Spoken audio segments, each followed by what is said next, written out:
마음에 새겨지게 하여 주옵소서. 하나님의 음성으로 듣게 하여 주시고 그 말씀이 새겨져 열매 맺게 하여 주옵소서. 이 시간 말씀을 통해서 예수를 믿는 믿음이 더 강해지게 하여 주시고 믿음이 없는 자가 믿음이 생길 수 있도록 축복하여 주옵소서. 이 시간 예배 시종을 주님께 의탁하오며 살아계신 예수님의 이름으로 기도하옵나이다. 아멘. 할렐루야.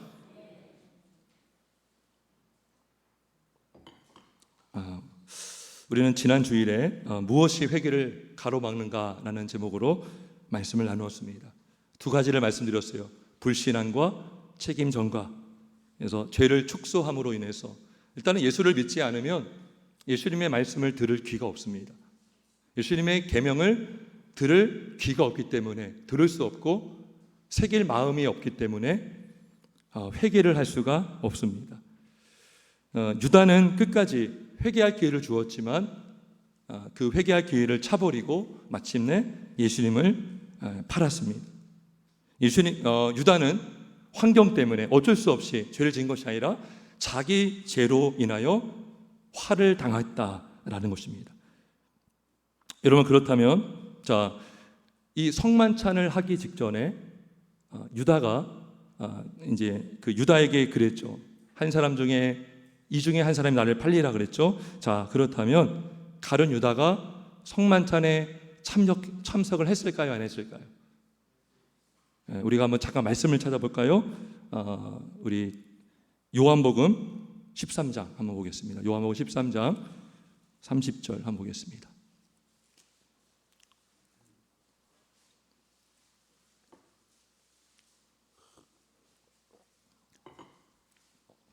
(13장) 30절 170쪽입니다. 한번 같이 읽어볼까요? 시작. 그 조각을 받고 곧 나가니 밤이러라. 최소한 확실한 것은 뭐냐면 유다는 끝까지 성만찬에 참여를 안 했습니다. 그러니까 예수님께서 너희 중에 하나가 나를 팔리라 하고선 그 조각을 받고 있다가 나간 것이 아니라 곧 나가니 밤이러라. 그러고 나서 유다는 이들과 함께 하지 않습니다. 언제까지요? 요한복음 18장 2절까지 한번 볼까요? 18장 2절에 이때서야 나타납니다. 왜 나타납니까?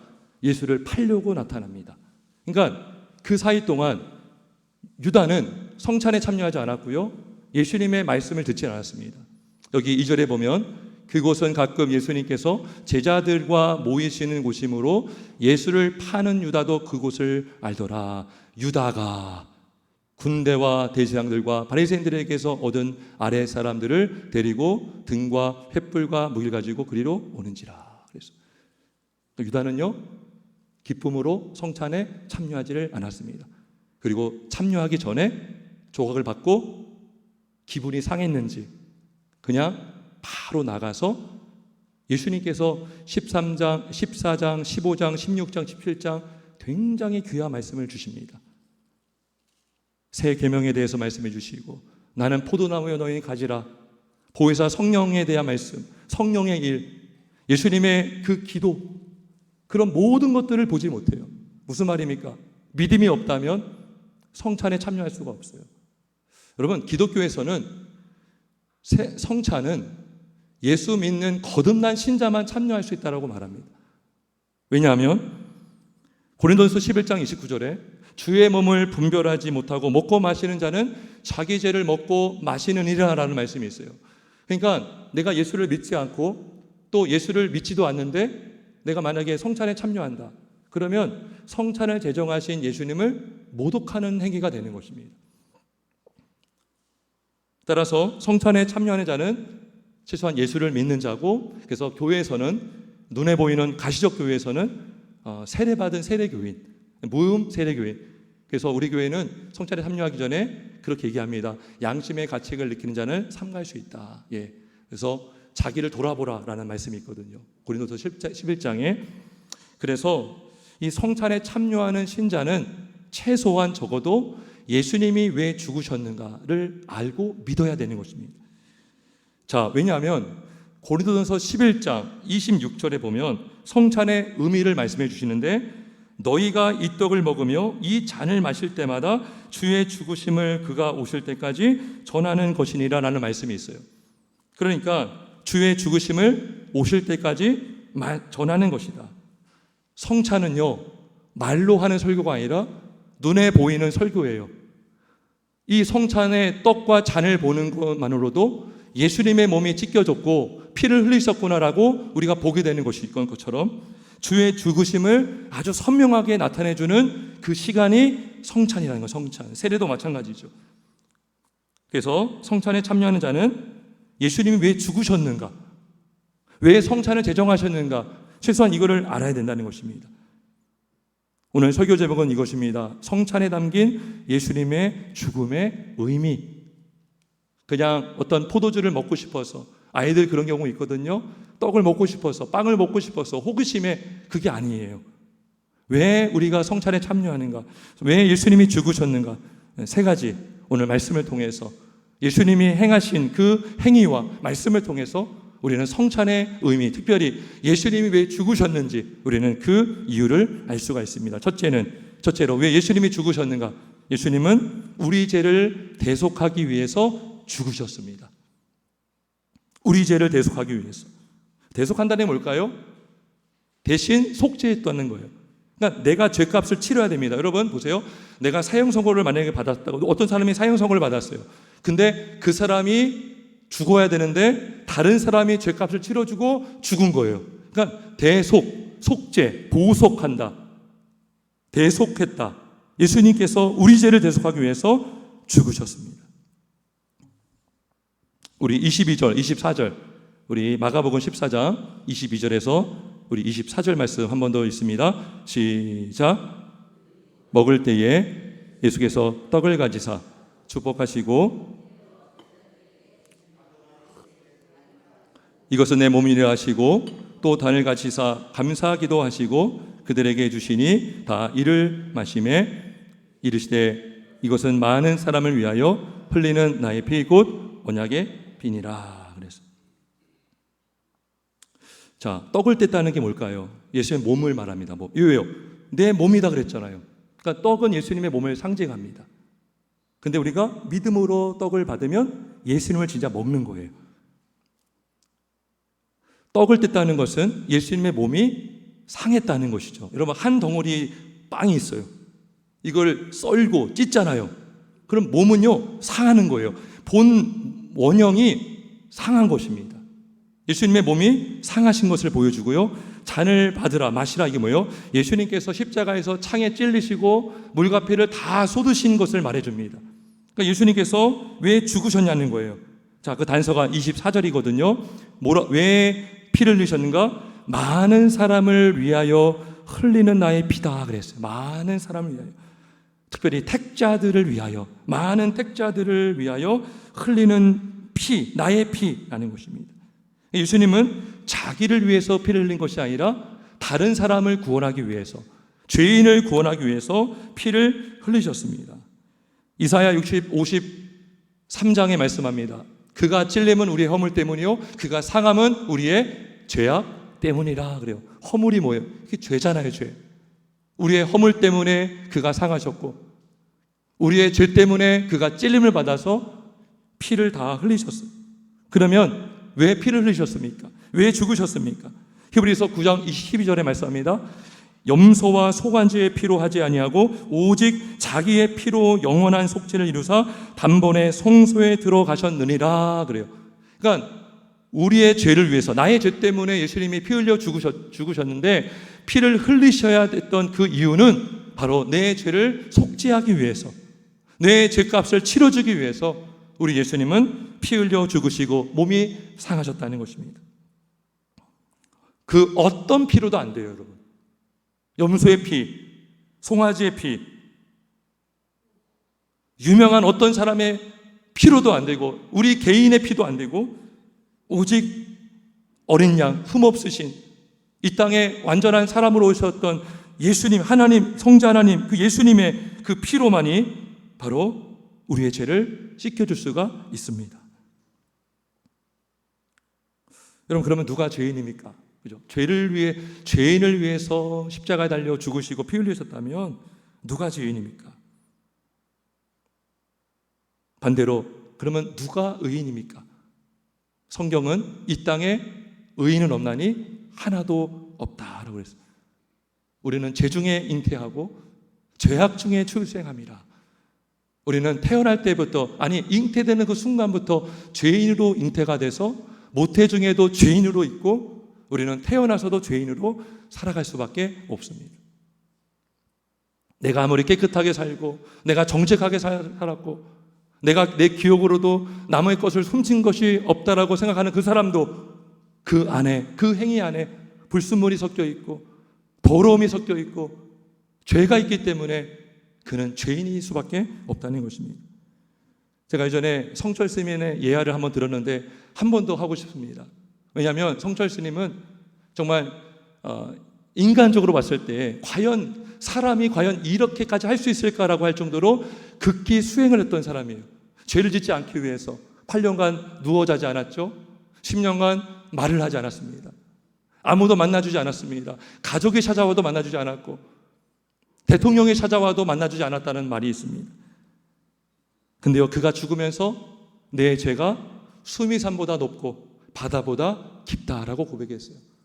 그리고 그가 54년 동안 단절했던 그 딸이 있습니다. 필희라는 딸이 있어요. 그 딸도 스님이 됐더라고요. 근데 그 딸에게 남긴 유언이 있습니다. 승철이 1993년 83세의 일기로 죽기 직전에 이 유언을 남겼습니다. 내 인생을 잘못 선택했다. 나는 지옥에 간다. 내 죄는 산보다 높고 바다보다 깊은데 내 어찌 감당하랴. 내가 80년 동안 포교한 것이 헛것이로다. 우리는 구원이 없다. 내 죄값을 해결할 자가 없기 때문이다. 필이야, 내가 잘못했다. 내 인생을 잘못 선택했다. 나는 지옥에 간다. 그랬어요. 그러니까 딸도 포교했겠죠.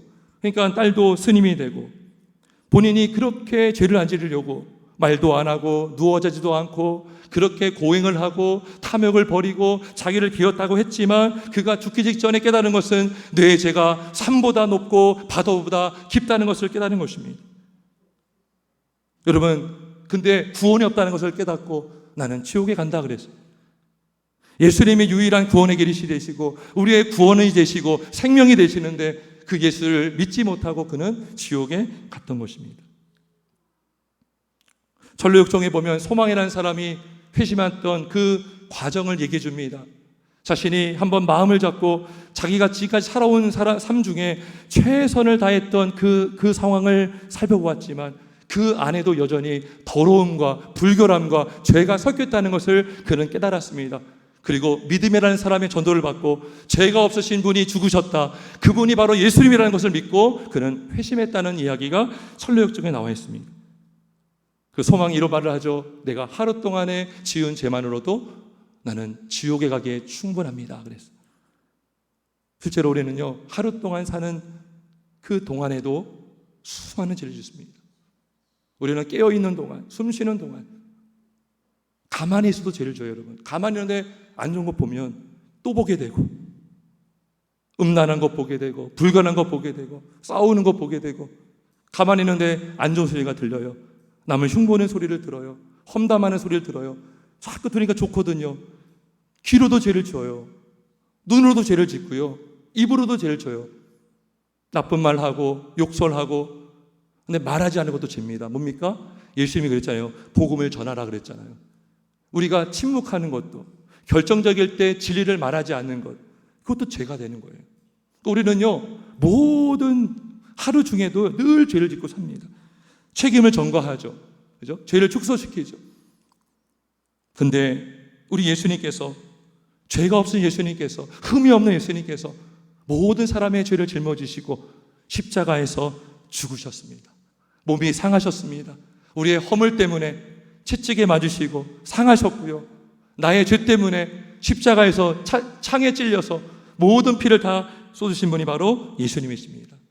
단번에 제사로 우리의 모든 영원한 속죄, 우리의 모든 죄를 씻겨주신 분이 바로 예수님이십니다. 할렐루야.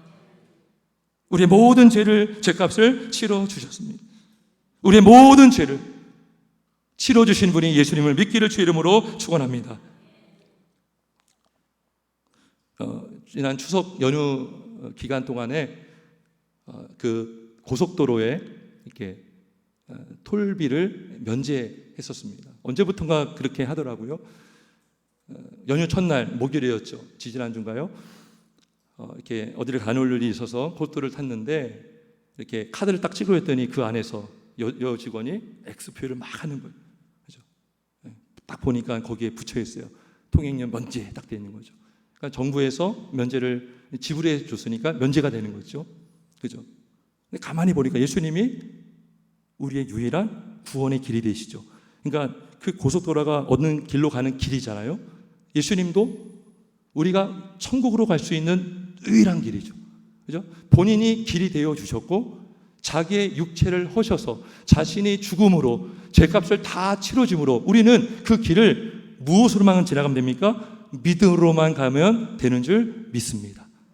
왜요? 예수님이 모든 죄값을 치러줬기 때문에 우리는 예수를 믿으면 그분의 의의를 전가받아서 내가 의로워진 것이 아니라 예수님의 의를 받아서 그 의로 말미암아 하나님이 우리를 의롭다 여겨주시고 그 의롭다 여김을 받는 자 안에 영생을 주셔서 천국의 백성으로 살게 될 수가 있습니다. 성도 여러분, 이 세상의 그 어떤 것으로도 저와 여러분의 죄를 씻을 수가 없어요. 표백제로도 안 되고요. 어떠한 그 무엇으로도 화학제로도 지울 수가 없는 게 바로 우리의 죄입니다. 하지만 예수의 피만이 우리의 주홍 같은 붉은 죄를 시게 하여 주실 줄 믿습니다. 그 믿음을 갖기를 주의 이름으로 축원합니다. 이사야서 1장 18절 오라 우리가 서로 변론하자 너희의 죄가 주홍 같을지라도 눈과 같이 희어질 것이요 진홍같이 붉을지라도 양털같이 희게 되리라. 성찬에 참여할 때마다 아니 우리가 이 땅에 사는 동안에 날 위해 죽으시고 몸이 상하시고 피 흘려 죽으신 나의 죄값을 다 치러주시고 하늘 성소로 올라가신 예수님을 바라보는 저와 여러분 되시길 예수님의 이름으로 축원합니다. 두 번째로 우리 예수님은 왜 죽으셨는가? 우리에게 영생을 주시기 위해서 죽으셨습니다. 영생을 주시기 위해서.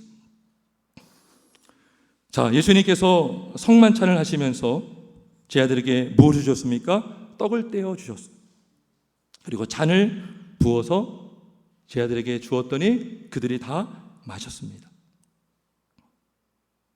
왜 이거는 뭐라고 했죠? 자신의 몸을 뜯어준 것이고 상하신 것이고 피 흘려 죽은 것인데 이 죽은 이유는 바로 영생을 주시기 위해라는 것이죠. 로마서 5장 18절에 이런 말씀이 있습니다. 그런즉 한 범죄로 많은 사람이 정죄에 이른 것 같이 한 의로운 행위로 말미암아 많은 사람이 의롭다 하심을 받아 생명에 이르러느니라 그래요. 그러니까 한 사람의 범죄, 첫째 그 아담의 범죄로 모든 사람에게 죄가 들어왔고 사망에 이른 것이었지만 한 사람의 의로운 행위, 한 사람의 그 십자가의 죽으심의 그 의로운 행위로 말미암아 그 예수를 믿는 자가 의롭다 여김을 받고 영생을 얻게 될 수가 있는 것입니다. 여러분, 일반적으로 사람은요 죄성이 있어서 어려움을 당하면 나만 살고 싶은 마음이 있어요. 위기 순간에 나만 그 피해를 받지 않으려고 모면하고 싶어서 그렇게 애를 쓸 때가 있어요. 자기만 살기 위해서 어떤 방법을 씁니까? 다른 사람을 희생양을 시킬 때가 있어요. 그 사람이 희생양이 돼야 내가 살 수 있기 때문이죠. 세상에서 성공하려면 무슨 말합니까? 그 사람을 밟아야 올라갈 수 있다라고 말합니다.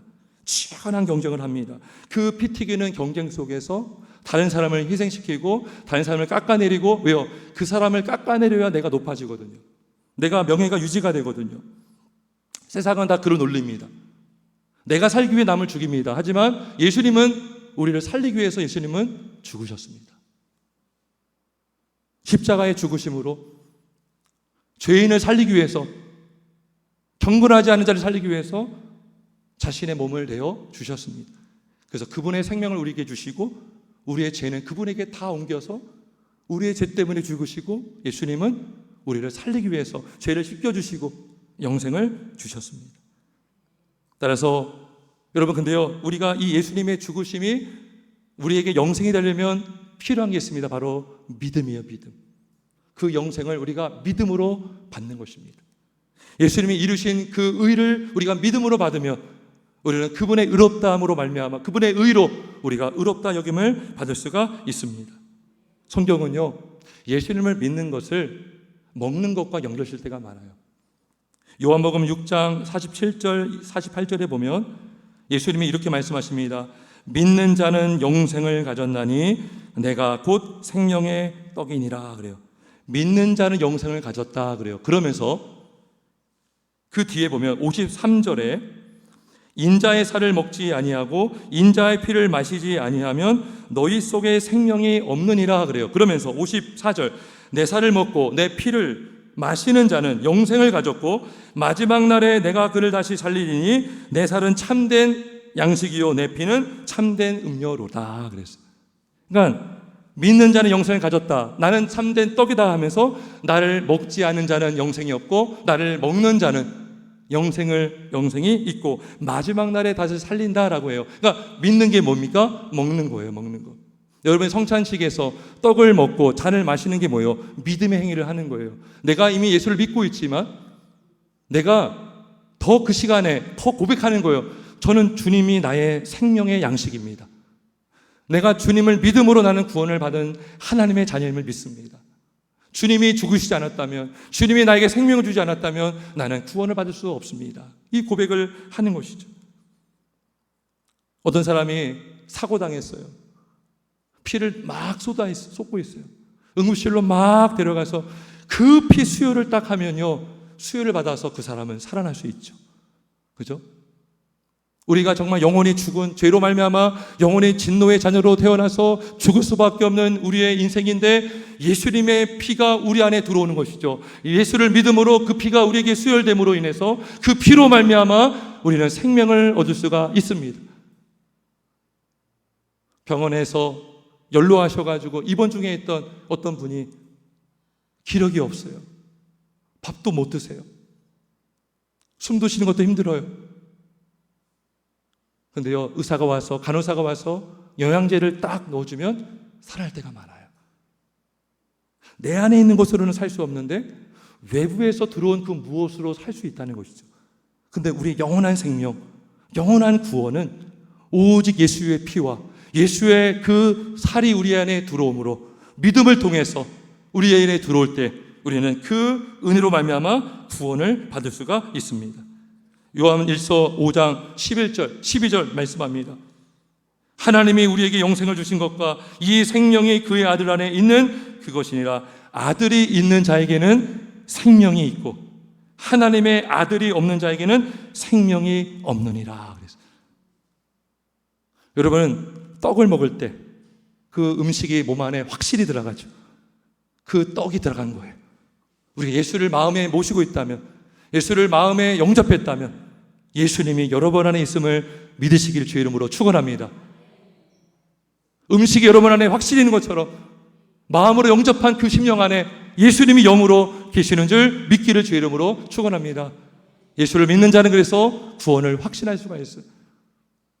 가끔 어떤 분은요, 오랫동안 교회를 다녔지만 어느 순간 구원의 확신이 확 무너질 때가 있더라고요. 굉장히 두려움에 휩싸여서. 근데 가만히 보니까 이 복음을 믿지 않았던 거예요. 십자가의 복음을 믿지 않았던 거예요. 제3의 확신을 갖지를 못했던 거예요.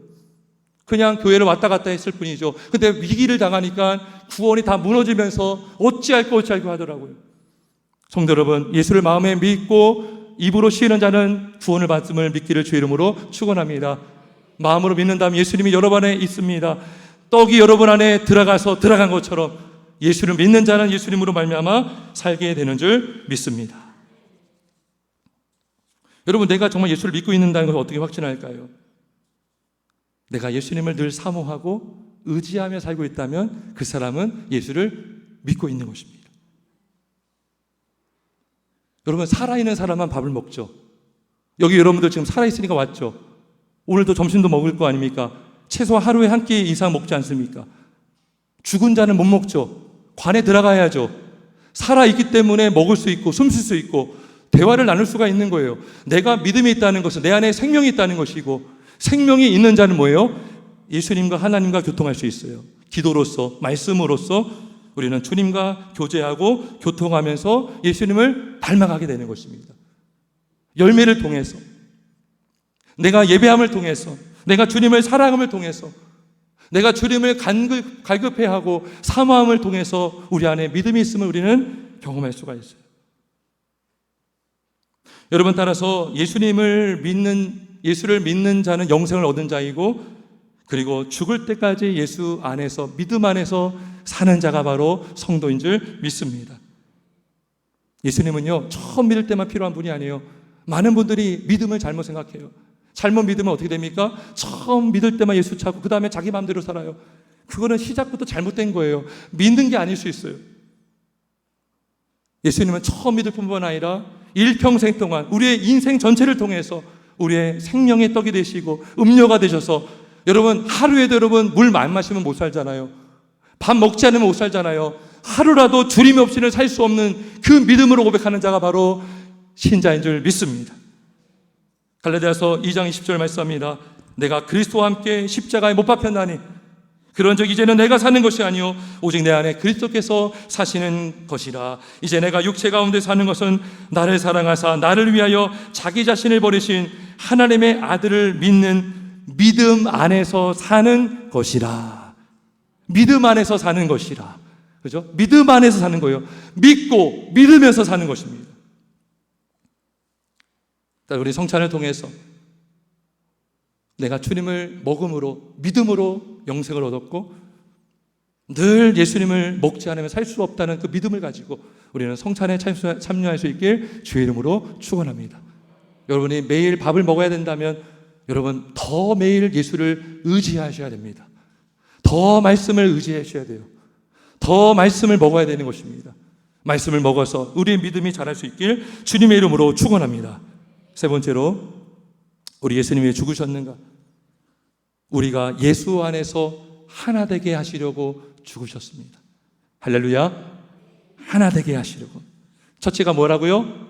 우리를 대속하기 위해서. 꼭 기억하세요. 대속. 두 번째가 뭐예요? 영생. 세 번째는 하나됨. 하나 되게 하시려고 죽으셨습니다. 여러분, 예수님께서 떡과 잔을 주시면서 그것을 먹고 마시게 했죠. 여러분, 떡을 먹으면 그 떡이 몸 안에 어떻게 돼요? 흡수가 되겠죠. 떡을 먹기 전에, 떡이 몸 밖에 있을 때는 떡과 나는 분리가 되어 있었어요. 근데 떡을 먹고 나서 우리 안에 소화가 되므로 인해서 떡과 나는 분리가 될 수 없습니다. 이미 몸 안에 흡수가 되었어요. 무슨 말이냐면, 우리가 예수를 믿으면 그분과 연합됩니다. 그분과 연합되면 예수님의 생명이 나의 생명이 되는 거예요. 그리고 예수님과 연합됨으로 인해서 우리는 예수님과 하나가 되잖아요. 나만 하나 됩니까? 다른 지체가 예수를 믿으면 그 지체도 예수님과 연합이 되겠죠. 그러면 다 예수님께 붙어가지고 한 몸을 이루게 되는 것입니다. 그게 뭡니까? 그게 교회입니다. 교회. 제가요, 초등학교 때요, 여러분도 그런 경험이 있는지 모르겠지만 초등학교 때 학교에서 점토를 가져오라고 할 때가 있어요. 점토를 가져가서 사람 모양을 만들기도 하고 짐승 모양을 만들기도 해요. 그러면 막 덩어리를 만들어가지고 팔을 붙이고 발을 붙이고 눈도 붙이고 눈썹도 붙이고 그러면 한 몸이 되는 거예요. 여러분, 내가 주님과 관계가 없었던 존재였어요. 근데 예수를 믿음으로 내가 예수님과 연합이 되니까 예수님의 몸의 지체가 되었죠.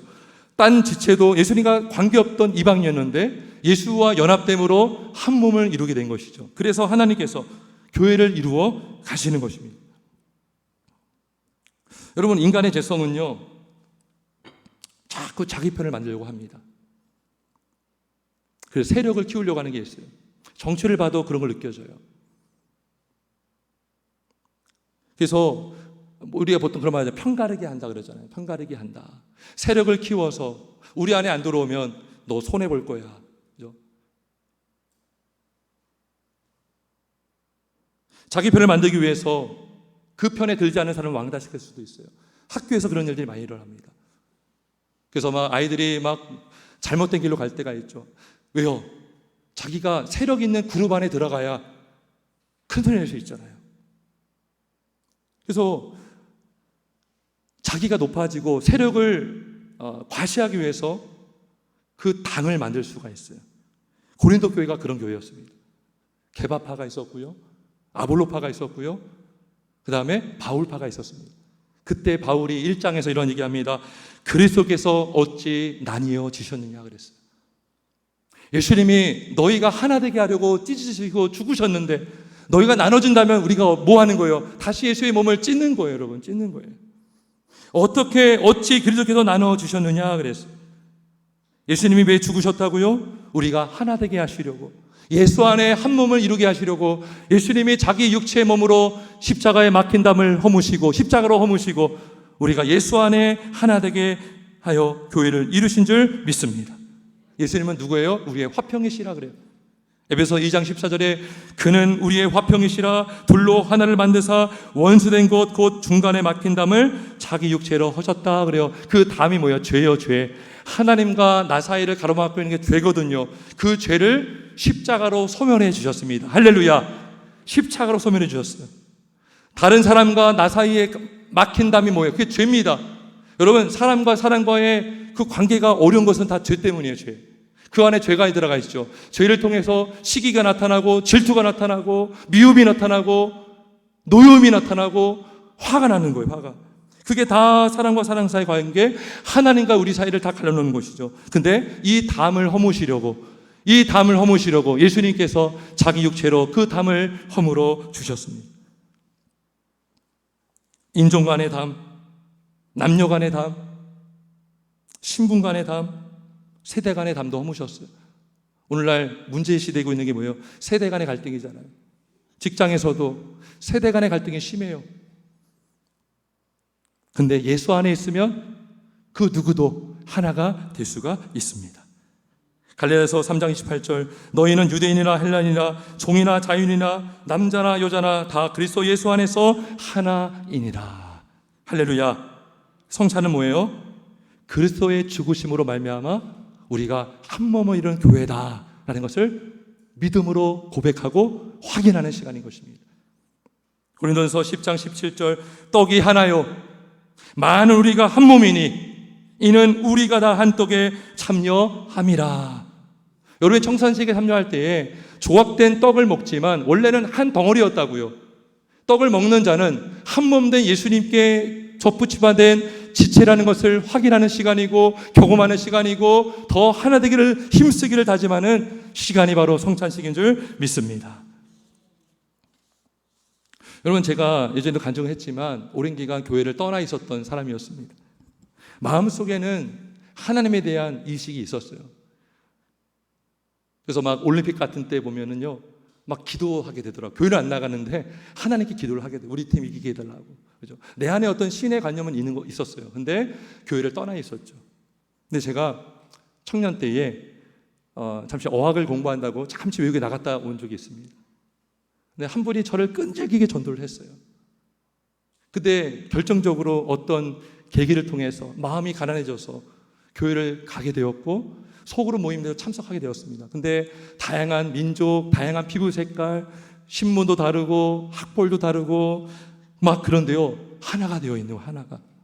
제가 그때요 처음으로 천국을 맛보았습니다. 아, 이게 천국이구나. 빨리 교회를 한국에 가고 싶은 거예요. 막 다 전도하고 싶은 거예요. 아버지 전도하고 싶고 친구들도 전도하고 싶고 제 발로 교회를 찾아갔습니다. 청년부에 막 들어갔어요. 근데 거기도 똑같은 거예요. 똑같은 거예요. 다 하나가 되어 있더라고요. 제가 그 전까지는요 열등감에 늘 빠져 있던 사람이었어요. 패배의식, 열등감. 나는 똑똑하지도 않고 나는 학벌도 안 좋고 그런 패배의식에 사로잡혀 있었어요. 늘 부끄럽고. 근데요 교회 안에서 그게 다 극복이 되더라고요. 회복이 되더라고요. 왜요? 하나님의 그 용납하심, 하나님의 그 사랑, 성도들을 통해서 그것을 경험하니 아, 이것이 천국이겠구나라고 확신할 수가 있었습니다. 안타깝게도 가룟유다는 예수 안에 있지를 않았습니다. 그래서 예수님과도 함께 하지 않았고요 무리들과도 제자들과도 함께 할 수가 없었습니다. 그는 성만찬에도 참여를 하지를 않았습니다. 비슷한 사건이 누가복음 15장에 나옵니다. 여러분, 둘째 아들이 집 나갔다가 돌아왔습니다. 아버지가 기뻐서 소를 잡아가지고 큰 잔치를 배설했습니다. 근데 큰아들이 어디 나갔다가 들어왔는데 집안에서 시끌벅적한 거예요. 이게 무슨 일인가 했더니 아버지가 동생을 위해서 잔치를 배설해 준 거예요. 실제로 누가복음 15장에 보면 죄인 한 사람이 회개하여 돌아오면 천국에서는 기뻐한다 그랬어요. 그 잔치가 뭐예요? 우리가 성만찬을 통해서 누리게 되는 잔치인 것이죠. 마지막 날에 있을 혼인잔치를 보여주고 있는 것입니다. 그죠? 그 잔치에 누가 들어가요? 의인이 들어갈 수 있죠. 의롭다 여김받은 거듭난 신자, 예수님의 죽으심을 믿고 그분을 믿음으로 영생을 가진 자가 바로 그 잔치에 참여할 수가 있는 것입니다. 큰아들은요, 왜 못 들어간지 아세요? 그는 바리새인이었습니다. 15장 1절에 보면 거기에 바리새인이 있었고요, 예수님이 그 비유를 한 목적은 바리새인들에게 깨닫게 하도록 하신 말씀이었습니다.